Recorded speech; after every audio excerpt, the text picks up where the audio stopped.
മണ്ടിക്കിതച്ചു വരുന്നതാരോ, മുന്നിൽ വന്നങ്ങനെ നിന്നവളോ മൂത്തയാൾ വിട്ട പെണ്ണായിരുന്നു.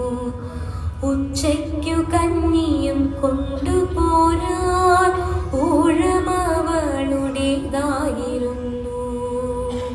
കുഞ്ഞിനെ തോളിൽ കിടത്തി തന്റെ കുഞ്ഞിന്റെ അച്ഛൻ അടുത്തിരിക്കെ, ഈ കഞ്ഞിയൂട്ടൊടുക്കത്തയാമെന്ന് ഓർക്കുവാനാസഹിക്കായതില്ല.